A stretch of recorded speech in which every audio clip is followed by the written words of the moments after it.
Eee.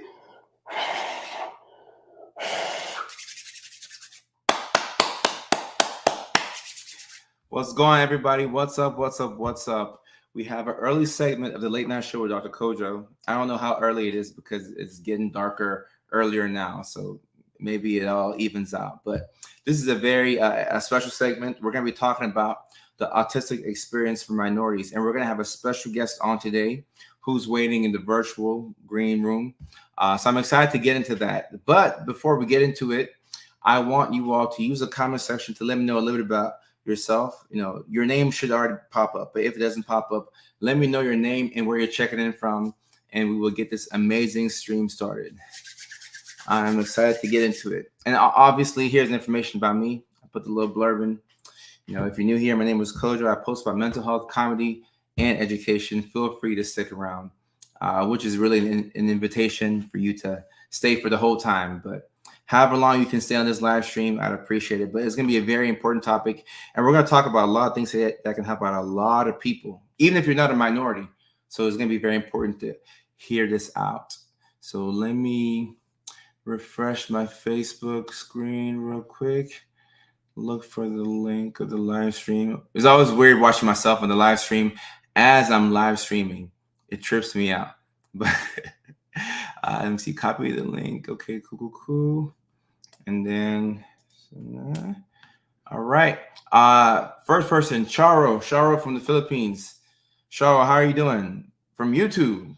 Okay, got some YouTube love in here. That's what's up. Nikki from Connecticut. Nikki, how are you doing today? We have the Love Child 10, not just a regular Love Child, the Love Child 10. Good evening from Tennessee. What's going on? So you're checking in from my home state. That's exciting. We got Philippines, Connecticut, and Tennessee. And then, of course, Los Angeles. Our guest is on the East Coast as well. So we have people checking in from all over.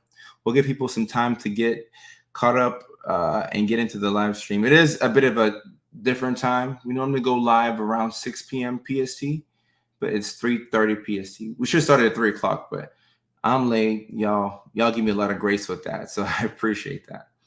Our guest was on time, though. I was the one who was late. Sherry is from San Francisco, the Bay Area. Sherry, welcome to the live stream. I appreciate you. And RK says, hey, Georgia, maybe close to you, but shouldn't dox ourselves. RK, yeah, we don't want to dox ourselves. But yeah, if you're not comfortable leaving your city, you can just say, Georgia. Georgia is big enough. It's a big general area. I always say California, Los Angeles. Los Angeles is pretty big, but we try not to get into the specifics here. Kayla's checking in from Palmdale. Kayla, what's going on?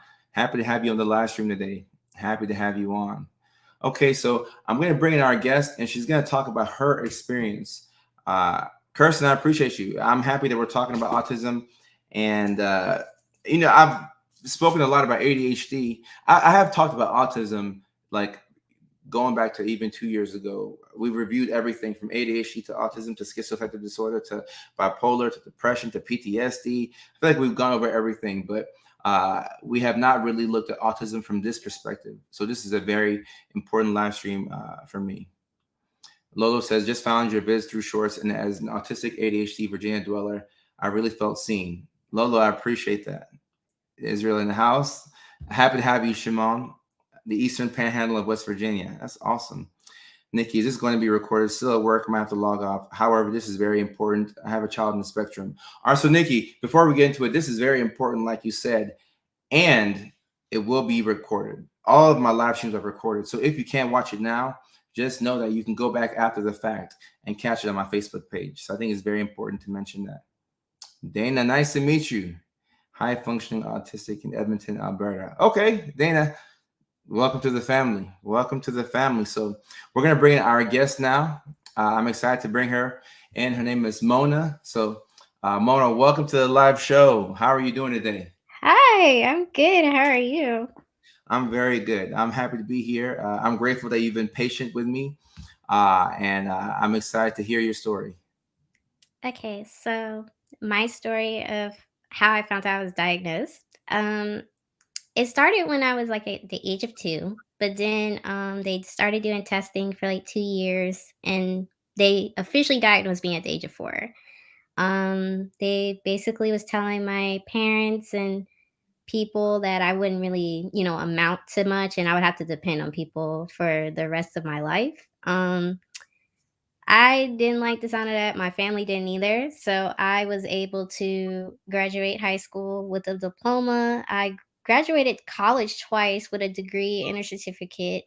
And I work a career. And I just feel like that even if you are on the spectrum, you can be somebody and you can do anything that you put your mind to. And Yeah, yes, there are like other people on the spectrum that might need more support than others, but what my dad tells me is autism is artisms, which means we are very creative with our minds, despite the fact that we have things that make us different and don't understand social situations like other people do and may take it a little differently. Um, Journey, like my journey has been a challenge. It wasn't easy, but I just want to give hope to everybody out there. Like, don't feel like that you can't be anything because me being a woman and black and autistic, it wasn't easy for me, but I know that anybody can do anything they put their mind to. that was well spoken and well stated. And let me talk about Kirsten's comment, and also let me talk about the reason why we're here today. So Mora reached out to me, I think it was on Instagram, and I'm happy I was looking through my DMs that day because the DMs get overwhelming and I get so many. But I caught her message stood out to me. The reason why it stood out to me is because she mentioned that I've had guests on this show before, and we've looked at ADHD, autism from males, females, and we've had a lot of women on here, but we haven't had a minority. We haven't had a black woman on here. And the reason why I thought it was very important. So I'm happy that you called me out on it. Well, I wasn't aware of it, even as a black guy. I wasn't aware of it, but I'm happy you called me out because, like Kirsten's saying, do you find that there are more boys with autism than girls in minority communities? So, Kirsten, let me tell you, what I find is that for boys, when it comes to ADHD and autism specifically, boys normally get diagnosed earlier because like you see like the issues with the behavioral issues, the frustration, they're not talking but they're agitated, they're not able to focus or tapping their feet. You catch it easier with boys. So for women, women have to wait much longer to get diagnosed because it's harder, like you're masking, and women do a better job of assimilating into the society, so it's harder to catch it for a woman. Now you take a minority who's also a lady, it can be twice as hard when the odds are already stacked up against you just by being a woman. So I thought it was interesting to have you on here, and I'm appreciative of your time. And I'm happy that you called me out on it because we need to hear about this from every angle. Because there's people out there who are grown, they're adults like us, and they're watching these videos and they're thinking to themselves, "I feel like I've been going through this type of thing, but I never had the resources when I was younger. Nobody ever told me that this was like something that was wrong with me, or that something was off, or that I was different from people." You're gonna not like yourselves a lot when you can't explain, or when there's no explanation for the behaviors that you have. And it's not good or bad. It's just different. I like the way that your dad described it. It's just different. Speaking of your dad, can you talk a little bit about the support that you've had from your parents? Because there's a lot of parents on here who have kids on the spectrum, and sometimes they think that they're bad parents because their child has autism or ADHD. So can you talk about some of the support that you have? Because I can tell you have a very supportive dad. I do have a supportive family in general. Despite everything, even though my dad he always saw my potential. My mom was the same way. She let people know, like, despite me having autism, that I can do things that everybody else can do, and I just deal with social situations completely different. And I feel like that certain people have certain things, like, cuz the black community in itself, and I know it's not even just in the black community, in a lot of communities, I have met people that would, when I would tell them I have autism, they're like, "I've never heard of that," or Yeah, "What yeah, is that?" And I'm like, "Why are we living in a world where people don't know what it is, but they know more about depression and all these other mental health issues?" And I notice, like, in our community, we tend to More like the stigma, like they don't like the stigma behind mental health, so they don't want to talk about it. Yeah. And it's not easy to talk about, like, sometimes with people in your community because you realize that they weren't taught it, and when you try to teach them and educate them, some people are not going to be as respectful about it. I used to well, I still do, I tutor kids as well, so I also tutor kids that are autistic or have ADHD. And it's just really an experience because there is a lot of black kids that are undiagnosed, and even black adults like that are undiagnosed, or minorities in general that are undiagnosed, and then they don't find out until later, and then they're like, I'm so confused, what do I do? And my friend was also explaining to me that his friend has a child with autism, and she's a minority, and she's saying it's so hard because she's trying to get him to get used to doing things or talking more because he has speech issues. And I let my friend know that I wouldn't mind helping out because I feel like, you know, kids with autism or kids with any mental health issues should not be denied certain resources and care just because people don't want to put the time or the money into it. That's not Right. really necessary. I feel like that everybody should deserve the resources and time that's put into that. Yeah. And somebody earlier was talking about Mama McNeil. Her 12-year-old had a hard time until her diagnosis. Took 10 years. She's very artistic and such a beautiful person. I know she meant to say such a beautiful person. So can you speak a little bit to some of the positives and the benefits of at least your experience as a woman with autism or autistic woman? And also, can you talk about your experience with the kids that you work with, some of the talents that they have?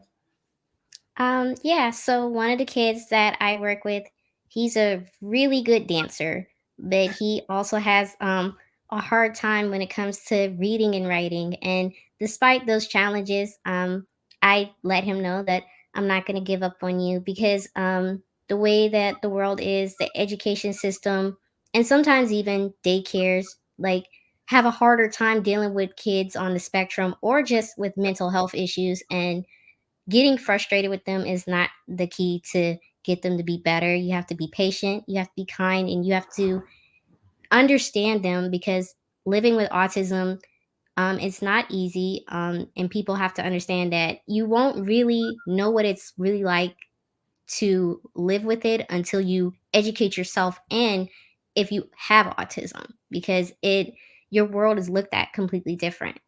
And the other child that I have, she is a great writer and she loves ballet. And I'm so proud of her. And I'm proud of all of my students, like, even though they are on the spectrum or have any mental health issues, I feel like that their confidence has been soaring tremendously because that plays a big part because I didn't really get confidence. I had to build it myself. And it's okay to build your own confidence, but having that support as well makes it much better. That's awesome. And in terms of confidence, can you talk a little bit about? We talk a lot about masking here, Right. and a lot of times people who are neurodivergent, ADHD, autism, when you're realizing the different things you can do to help better yourself and to help create a world for yourself where you feel loved, appreciated, and respected. Sometimes it's difficult as you unmask. Eventually, it does bring your confidence up, but it can be difficult, especially socially. So, can you talk a little bit about unmasking if you've been on that journey, and how difficult was that? Yes, I have been on that journey. I'm still learning and growing each day. And to me, relationships are not easy for me. I always tend to be the one that overshares or gives my all and my love. And, because I know what it's like to feel outcasted, and I just try to treat other people the way I want to be treated. But at the same time, like, we do live in a world where people are scared or they have a lot of emotional trauma and things that they had from their childhood that can affect relationships and friendships and things of that nature.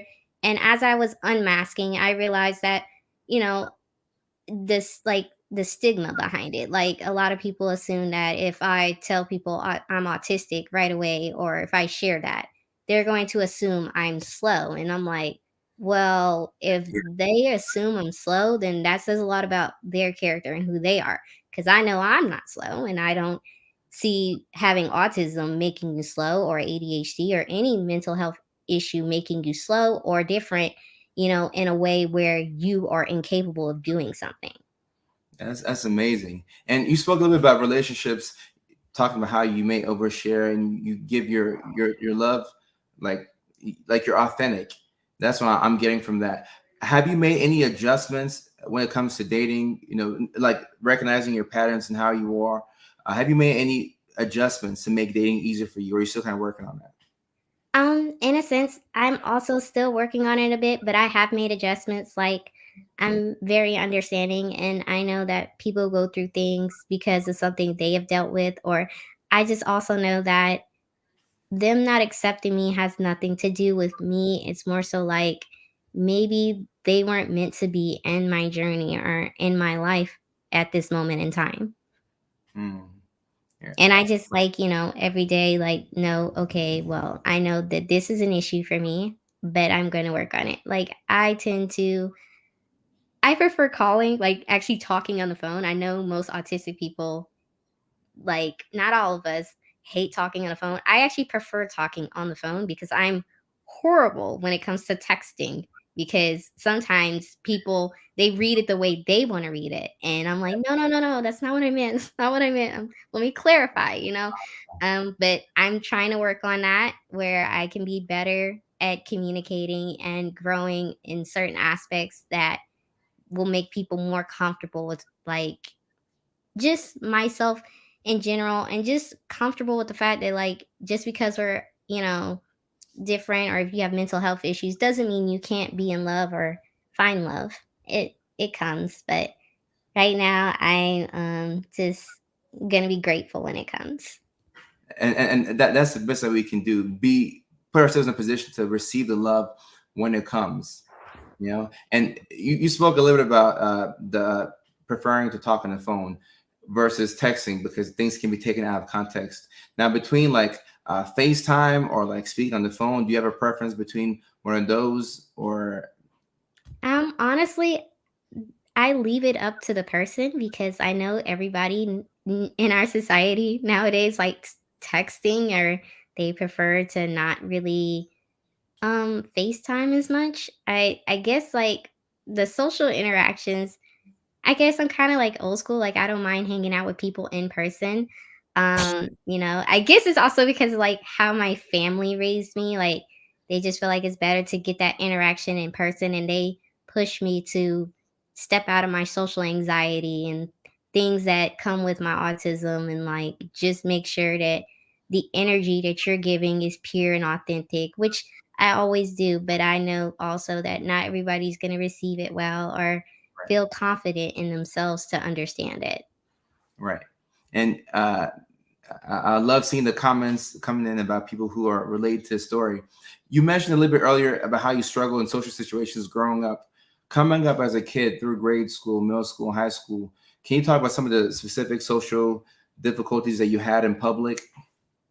Yes. So, when it came to public situations, when it came to me in elementary school, my mom was fighting really hard for me to not be in, to be in classes with like everybody else, or be in honors. And because I was too smart for some programs in elementary school, I had to keep switching schools. So not only did I not really have a lot of friends, or if I made friends, I ended up moving within the next 6 months to a year or something like that, into a new school, because I was too smart for their program. And middle school through high school, I masked it because it was like, well, nobody really understands it, and I was just, in a sense, I wouldn't say I was taught to mask it, but it's just because my family is super protective of me. They didn't want, like, they know how big my heart is, and it was just hard because I would always get taken advantage of. And I wouldn't say that my autism made me more vulnerable to, people, or made me more of a victim. It made me more so like I didn't think that there was really bad people or evil in the world right away growing up in public situations. I thought that, well, if I treat them the way I want to be treated, then it'll be fine. They're going to treat me the same way. But that's why I say, like, I learned from that, and I'm growing every day and knowing that. And I want to teach other autistic children and other people that just because we have that, it doesn't mean that we can't overcome those fears and be able to conquer what we need to conquer. That's very well stated, and that's one of the toughest lessons to learn in life, especially for those of us who are neurodivergent. That despite how big of a heart that we have, we cannot expect that same thing from other people, because if you do, that's where the pain comes from. Like, you're giving Right. everything. You're authentic. You're pure. You're genuine. You're showing up. And what I hate seeing is I hate seeing people who have pure hearts go into these situations and they see how the world is, and instead of them remain who they are, they learn to adjust because the world is cold, and not everybody who we show love to will show the same love back to us. So I'm happy you touched on that. That's one of the bigger issues that we struggle with, for sure. Yeah, we tend to be taught like to form to society's rules. Like, they Mhm. expect people with mental health, okay, well, you're going to conform to our rules. And I'm like, but we also need people to conform to what we have going on. It can't just be, one sided, or it can't be like, well, even though you're functioning in society, we want you to mask and pretend to be a normal citizen and, work a job. And autistic people handle jobs and situations differently than other people do. Even someone with ADHD, like my student who has ADHD, he can't sit still. So if you are going to force him to sit still, eventually it makes them feel like, okay, well, I can't be myself because I can't help it. My brain is wired completely differently. Yeah. Yeah, and learning how it's so important, especially for the parents who are watching. That, let's say you have one child who's autistic and another child who's on the spectrum, you really can't parent those kids the same way. I tell parents all the time, you trying to parent the autistic child the same way as the neurotypical child is going to make things frustrating for the child. And a lot of times you see meltdowns, and sometimes parents are like, oh, can we put my child on medication? A lot of times I'll explain, yeah, we could put your child on a Respital or whatever, but just creating a world for that person where they can be themselves. And we might have to do things a little bit differently, but if you can do that, it's going to help that person out long term, and is more sustainable. And then it also helps with self-esteem. We don't talk enough about self-esteem when you're neurodivergent. The way you feel about yourself is very important. I say it all the time, but it's so so so important. And that's why I'm so impressed with the work that you're doing with these kids. Like, you're getting them at the right time. This is the right time to teach these kids how to love themselves and how to create that world for themselves. Yeah, I definitely agree because I didn't really have that as much. Like I said, like I had a supportive family, but they didn't, because I masked it or I didn't want to really share. And I learned that about myself too. I tend to have a hard time sharing things that are important. And I didn't really explain to my family because I know how protective my mom and my dad are. They're the type of parents that they're like, "Oh, I'm going up there right now," and I'm like, "Okay, no, I don't want drama or fighting, so I'm just gonna handle it myself, and Right. I'm just gonna make sure that I know that I'm not that type of person." And like you said, the confidence is such a huge difference. Like, me seeing the students have more confidence and more boost in their way of school and loving to learn.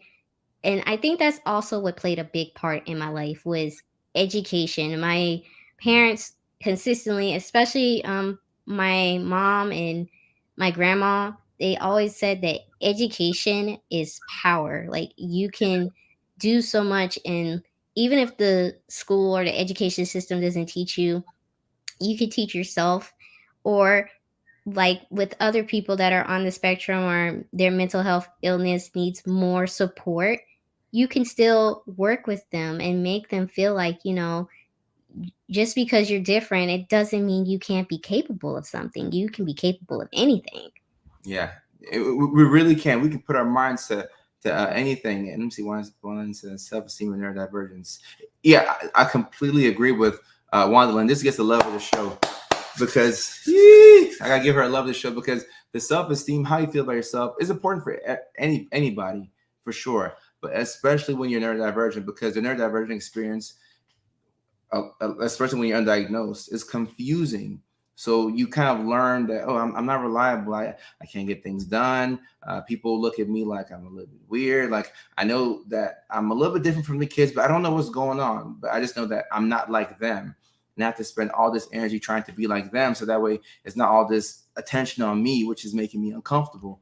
So Right. that self-esteem is so important. And also, so Mona, I don't know if you know about this, but a lot of times, in my opinion, sometimes women get a diagnosis of autism later in life because when they mask, like they may have, especially with special interests, they may pick special interests that are more socially acceptable. So maybe a 11-year-old girl, maybe her special interest might be, race cars or F1, but she might default to Barbie or Taylor Swift or something that seems like, oh, somebody like me should kind of like be enjoying this as opposed to cars. So did you experience that type of thing growing up? Oh my goodness. Yes, I did because I actually love playing video games. Okay. And I What um I used games? to get picked on for liking anime and video games, and I'm like, what, I mean, what's wrong with that? I just like doing that.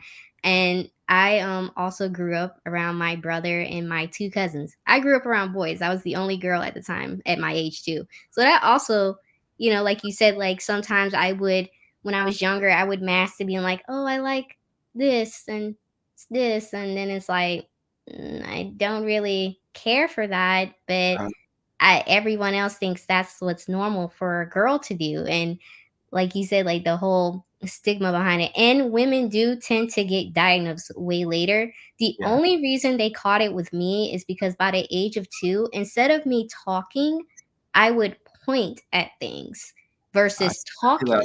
And I my see that. mom was like, okay, I taught her how to talk. She's not talking, she's pointing at things, and she's being a little different. And my family decided to get me checked for that. And they realized that's because a lot of people also ask me, well, how did you get diagnosed at a young age? And I'm like, well, I got diagnosed because my parents and my grandparents picked up on the signs kind of early, and they noticed, okay, she's being different than her brother and her cousins. Let's figure this out. That's amazing. And uh, I know some people don't get the diagnosis, and I don't say in time, but they don't get it in grade school or preschool or around the time that you got it. And I'm just so impressed. And like I gotta say, like as a black man, I'm happy to see that there's minorities who are getting diagnosed earlier because like we already alluded to it, earlier in this live stream. In our community, a lot of people don't even think of mental health as a thing. So if a child is nonverbal, a lot of times some parents might feel like, okay, we can just kind of like like beat the kid, like make the kid talk. And I see a lot of kids being punished, and they could be on the spectrum. They could have some type of neurodivergence, and because nobody knows, there's no explanation for it. Parents think that they're either bad parents or they have to turn it up a notch with the discipline. You know? Right. And that's not really how we should handle it, because like you said, like it's good that it's being caught on now. Like I'm actually happy that people are taking mental health way more seriously, because we didn't really get that support back then, and it wasn't really talked about, or it was like, okay, well, I had to deal with this growing up, so deal with it. And things of that nature. And it's not to say that, telling people to, deal with their problems is a bad thing. It's more so like the approach. It's more so like how you communicate it Right. very well to people. And not every, like you said, not all kids on the spectrum or with ADHD is going to respond the same way with a child who doesn't have mental health issues. Mm-hmm. Yeah. Oh, you're dropping some gems in here. We'll have so many clippable gems that we'll post on YouTube and Instagram. But you mentioned the video games and anime. Can you talk about some of the video games that you enjoy playing, if you still play them, and what anime were you watching? I love like I play Mortal Kombat. I played the newest one. I love it. It's weird because I like the way I'm like presented, I can dress girly and stuff, but I like Mortal Kombat, like Dragon Ball Z. Oh, I'm also a big fan of like Call of Duty, and I also like fashion games. Just basically as if something that if the storyline is good and if it's anything interesting to me, I'm playing. I'm playing. I don't you're care. I want to play. down with But anime, like Hunter x Hunter and Inuyasha, I'm very big on the old school ones. But I also like the new ones too. oh wow. You prefer the new ones or the older ones, like the throwback ones? I prefer the throwbacks, but I'm Yeah. starting to get into the new ones just a little bit. And I think it's so cool. Like growing up, like I'm just now seeing people start to like talk about anime or these things. But I knew these kids. Not saying all of them were on the spectrum, but I knew these kids who like they were so into anime and they were so into Naruto or whatever or Avatar. But they knew that in school it just wasn't like a cool thing to talk about. So nobody really talked about it when I was in high school. Like I graduated Right. 2018. It wasn't really talked about and stuff like that. And usually the kids that did like it got picked on or had a harder time making friends. And it really now everybody's into it. And I'm just like, well, I mean, I wish y'all were into it when I was in school, but Right. um It it's wasn't a just thing back then. yeah, but it's gotten really popular now, and a lot of things have changed over time. They've changed in a good way, but they've also changed in a negative way because I know some people are scared to come out as autistic or have ADHD or a mental health issue because they're afraid of the stigma, or they're afraid that people's gonna just assume all these horrible things. And I'm like, well, at the end of the day, like if you're not happy masking and you're not happy in general, then you're never going to be able to make other people happy. You're never going to be able to do the things that you truly want to do. And at the end of the day, we have to live for who we are, and we have to be more capable of having confidence in ourselves. And that's why like I dressed up like this today because I'm like, you know what?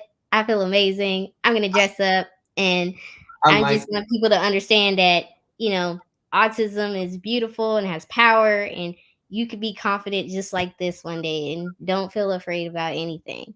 Yeah, thank you for talking about that. I like that you're wearing a crown. We're on the live stream and you're wearing a crown and you're an adult. The reason why I like that is because a lot of times adults like it's so hard to be yourself nowadays. You've been trained to conform to what society expects of you. So putting a crown on and coming on the live stream, it's kind of like a subtle like F you to like whoever is like, oh, you should do this or you should do that. No, I like this. This makes me feel good. And too many times as adults, like that childlike energy of I like this. I will do this. It seems like linear to me, but like as adults, we're like, oh, I like this, but I don't know who's watching. I don't think I should, or no, I'm not gonna do that because Yeah. it's like It's it's like it's like like you talk yourself out of it, and then right, it's at the end of the day, then you're regretting. And I noticed exactly. that too a lot. Like when autistic people on the spectrum mask, they end up regretting a lot of things when they get older, or they feel like, well, I didn't really get to live my life as me this Mm. whole time, and now that I'm getting Ooh, to live my life as me, I'm still kind of afraid because of the backlash that might come with it.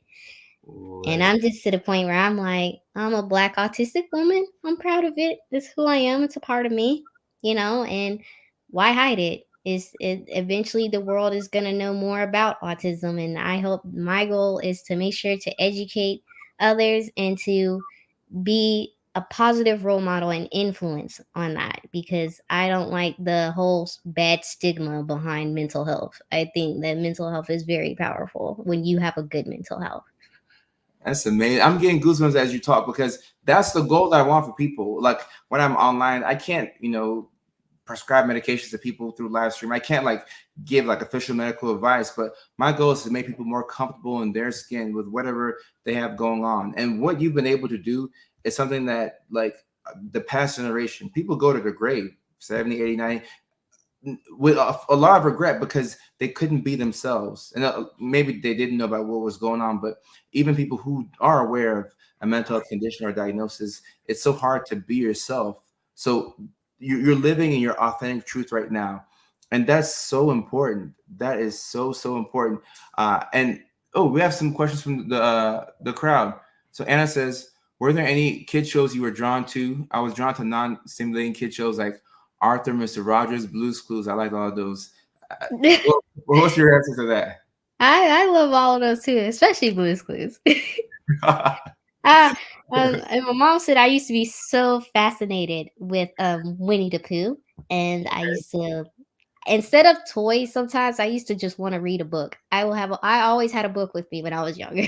I don't uh, know why, but I guess because the stories made me feel like I could be seen or live in that type of world because I can take away from the confidence in the story. yeah, and I see a lot of like autistic kids are very, they have such an expansive mind when it comes to imagination, and I feel like a lot of that is wanting, maybe not that you completely hate the world that you're in, but like you imagine a world where you could do different things, and it's kind of like a safe space, right? To Right. create stories and be yourself. Yeah, and And we. I definitely feel like that when it comes to instead of the education system giving up so quickly on kids with mental health or on the spectrum, I feel like that they should find like a school, or like you said, like we all need that safe space. I feel like there should be a particular school just for kids with mental health issues where they get the same education as other kids, like, because they're told by teachers and other people that, oh well, because they're on mental health, we're just going to teach them this and that's that, and you're going to have to support them for the rest of your life. And I'm like, why are you not trying to push them to be better or have, less support? Because then when they lose that support, it's going to hurt them. It's not going to make them be able to function. And we also get taken advantage of a lot because of that. And it's not to say that all of us do, but most of us tend to, or at some point in time, have been a victim because of the fact that we're different and we couldn't explain it at the time. Yeah, and it's important to, like, I like where you're at. It's important to be mindful of that. Like like I'm all about positivity, but there are some people in this world who may not have good intentions for us, and like being aware of that, but not being too jaded is a Right. delicate balance. And I see that you really put some intention behind these thoughts, which is super cool. Uh, Thank you. anytime somebody has a question here, have you ever done any form of sports or dancing? I did actually. I played basketball.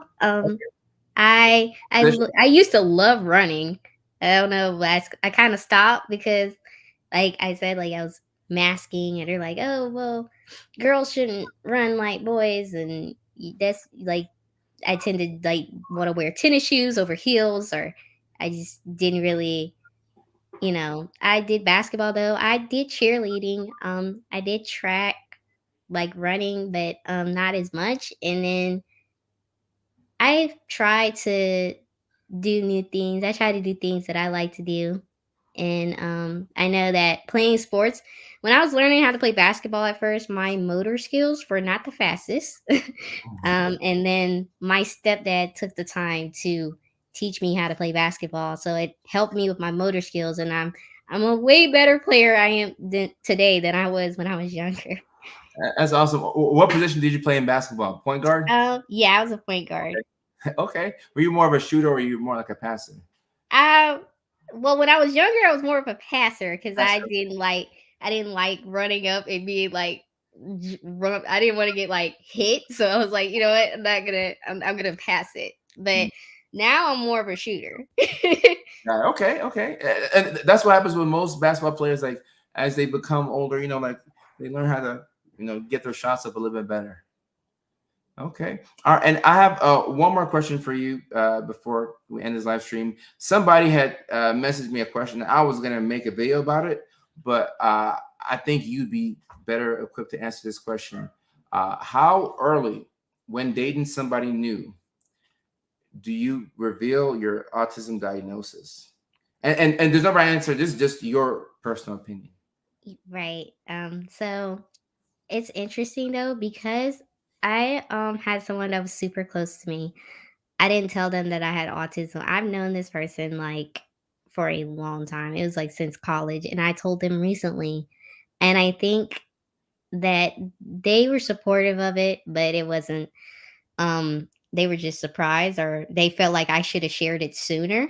And usually I don't tell people until like 2, 3 years into the friendship and stuff. And now I'm to the point where I'm like, is that too long? Because like you said, there's really no right answer. Because but to me, I don't want to feel like I'm living a lie, because I feel like if I keep information like that, they are then thinking, okay, well, she's been lying about who she is this entire time.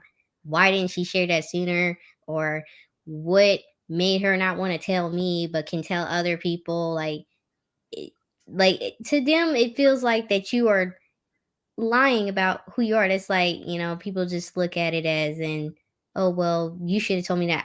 That's the main response I would get is Mm, I should have shared it sooner. I should have told them sooner.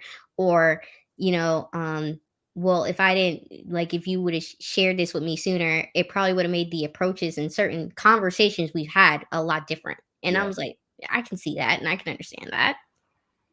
Ah, So it's not really a time frame. I've been trying to tell people sooner though than later, because when I tell them later, I can understand from their perspective of how I'm lying about who I am. yeah. And I'm still trying to figure out the best answer to that question. But I see where you're coming from, and I like it. You're moving with authentic intentions, and you want to do your best to be yourself. At all times in that dating process. And I do agree. Like sometimes the sooner you can tell somebody, granted you're comfortable with them, and also if they're also sharing with you, so that way you don't feel like you're just like giving everything away and they're withholding. Right. But I do granted it's somebody that you're rocking with, like you like them, because I don't want people to be like, oh, I met somebody off of an app, and then on Tuesday, and then on Thursday, like, give it a little bit of time. But Yeah, it's definitely like when you're on the spectrum. I also recommend that too. Go slow. Not gonna. I've learned a couple lessons about maybe going a little too fast, but it's definitely yeah, nice to go slow and let people know you and let it grow over time. yeah, no, I agree, and especially with me having ADHD, I've learned I gotta go slow because it could be hyperfixation. I gotta make sure it's a real thing before I just over invest into this one. Right. I totally understand that. Well, Mona, thank you so much for being on the show. I really appreciate your time. Before we end, where can people find you on online? You can find me on Instagram at Lady Israel. You can find me on TikTok at Lady Israel 23, and I'm also on Snapchat at Lady Israel So, Lady Israel on Snapchat and Instagram, and then Lady Israel. Uh, 23 at on TikTok. okay, 23 on TikTok. All right. So, as I have this on here for a couple more seconds, what's your last message that you would like to share to anybody who's watching this live stream? My last message to share with everyone, and this is including you as well. I appreciate. I want you guys to keep your head up. I want you to feel like that. If you're ever having a bad day, just remember that one bad day may be a rain, but in the end, you're going to get those rainbows that you're asking for, because we tend to let one bad day ruin a million good days. I love that. And I'm taking that advice for myself as well, because sometimes I'm hard on myself. So I really appreciate you. You have such an amazing and awesome and sweet spirit. And I Thank wish you the best. And I'll you. be following along on Instagram, your journey. Thank you so much. I feel the same way about you. Thank you so much for having me. It's been an honor. Anytime. All right. Instagram, Facebook, YouTube, LinkedIn. Y'all take care. Bye.